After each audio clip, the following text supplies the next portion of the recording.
let's take a moment to review where we're holding right now in Tanya. So in Tanya, we're constantly in different meditations that the Alter Rebbe is taking us through.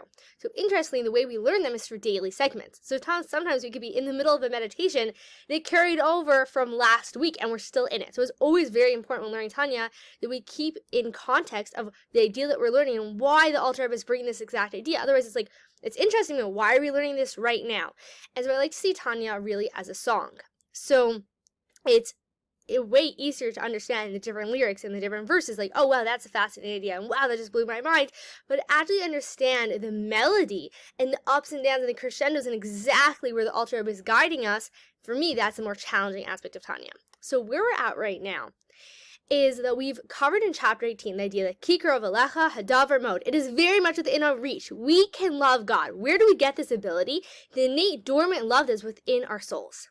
And in chapter 19, we learned that this dormant love within our soul can cause a spiritual adrenaline rush when a person is given the test of convert or die.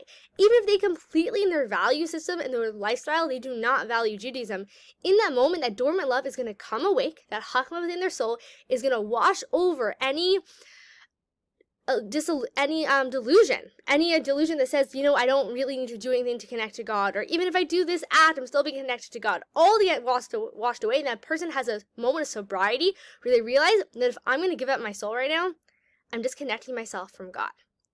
So that spiritual adrenaline rush is awesome. It completely washes away the spirit of delusion, the ruach shtus, and leaves me in the sober reality where I realize, yes, I actually have the power to connect myself to God through mitzvahs, and I actually have the power to disattach myself from this intimate relationship. Meaning, of course, in essence, we're always attached, but we don't want to just be attached in essence. I mean, if you think about it, like, yes, your mother is always your mother, even if you don't call her for 50 years, but that's not the type of relationship we're going for.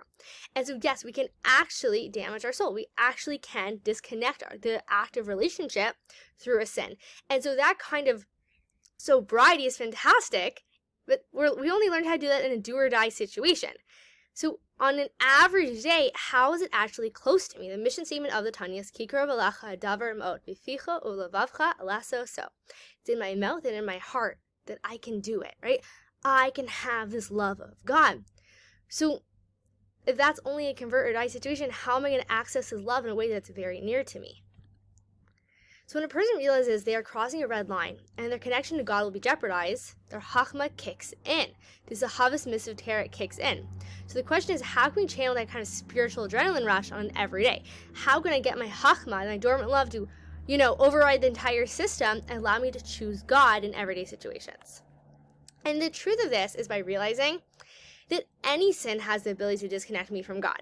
It's just that the spirit of delusion can't actually trick me when it comes to a convert or die situation, because it acknowledges that I'm giving over my soul, that I'm really putting my entire soul in a place of denying God's unity.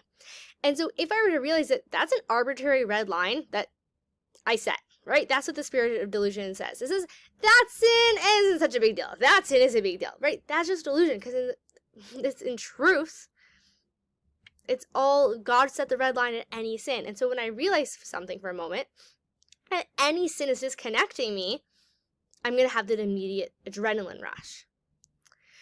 So caution, we're going to some deep Hasidic waters, okay? We're about to have a paradigm shift. The Alter Rebbe is now bringing us down a deeper level, or rising us up higher, a deeper level. But in truth, in Hasidus, we're never trying to get up. We're never trying to get that spiritual high. We're always trying to bring that knowledge, or really, really down into our everyday activities.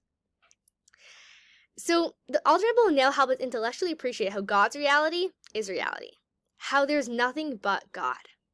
You ready? The first two of the Ten Commandments are a comprehensive statement which thematically incorporates the entire Torah. And this helps us understand why it wasn't important that God said all the 10 commandments, but after the first two, handed over to Moshe. Because those first two mitzvahs incorporate the entire Torah. And I just want to explain clearly, the trip that we're about to go on right now is that if I appreciate that God's unity is absolute and that we exist within God and there's nothing devoid of God, and Ein Olam Mavado, there's no other reality. And from God's perspective, we are in the womb. From God's perspective, we are within Him.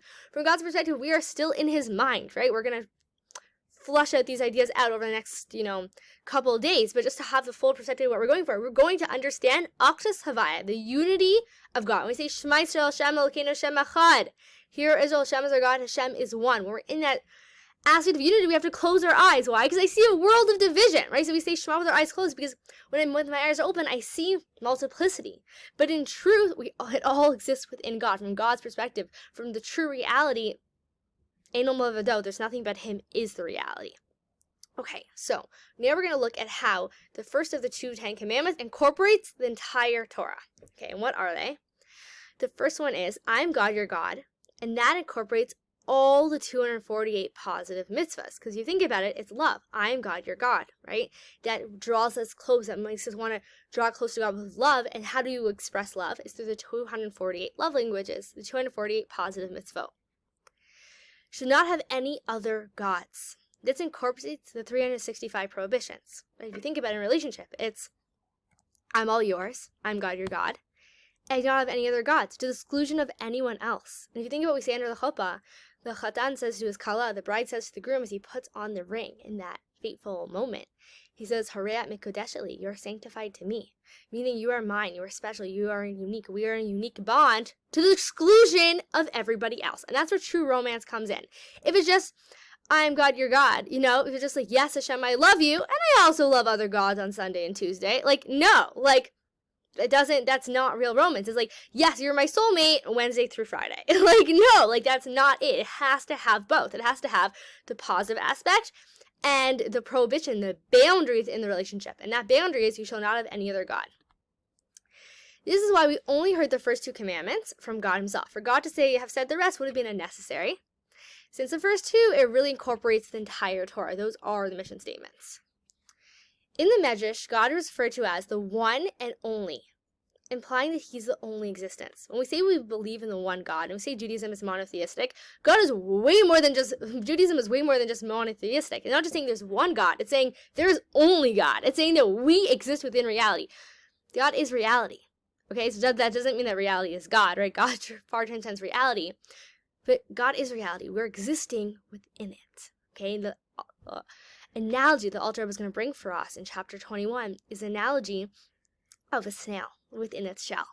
God is hiding within himself. Even the concealment that God creates, the fact that we feel ourselves to be separate, that too is God. Right? Where is God going to hide? It's the cosmic hide and go seek, but we're within God. We say you alone are before the world was created, and you are alone since the world has been created. This is part of our morning prayers. I, God, have not changed. Havaya lo shavisi. This implies that he remains now exactly the same as he was before the world was created, when he was alone and there was no entity in the universe. Neither the creation of this world, something from nothing, nor the creation of all the spiritual worlds brought about any change in God's non-duality. For just as he was the one, only singular, exclusive existence before the physical and spiritual worlds created, he remains the only singular and exclusive existence after he created the world. Question. How is it possible that God's creation didn't displace God's unity? Okay, before there's just God, and now there's God in a world. So how are we going to say that it didn't displace God's unity? Seemingly, before there was just God, and now there's God in a world. So does that mean that this world is just an illusion? So we know that no, the world is not just an illusion. How do we know that? Because Bereshis bara Elokim, God said in his Torah, he began creating a world, and so God really did create a world, so that doesn't solve our issue. Because if it's just an illusion, it kind of is like, okay, so the world doesn't exist, whatever. The Rebbe actually said in a Farbrengen once, how to know that the world isn't just an illusion? Because God said, Bereshis bara Elokim, in the beginning God created, because the Torah tells us so. The world exists within God. This is going to solve all of our issues here, okay? The world exists within God. God didn't create anything outside of himself. True infinity incorporates everything. For anything to exist outside of God is impossible, right? Because God's infinity incorporates everything. That's what infinity is. It incorporates all possibilities. And so it's not that God created some separate world that exists outside of him. The world exists within God. But if the world does exist, how can we say that God is the only singular and exclusive existence, right? There is still a world. Because in his presence, everything is considered zero. Literally as if it were null and void. The world does exist, but in God's presence, it has no independent identity in existence. It exists, but not as a separate entity. It exists within God's unity. So we're going to continue exploring this idea of how this world is nullified to God's existence. But just for now, we can appreciate the idea that why does creation not displays God's unity? Because creation exists within God's unity. There's no such thing as something that exists outside of God, or it's right. If something's in, how many infinities can there be? One. Because into infinity, to be infinity, actually has to incorporate everything, or it's not infinity. So everything exists within God. Okay, so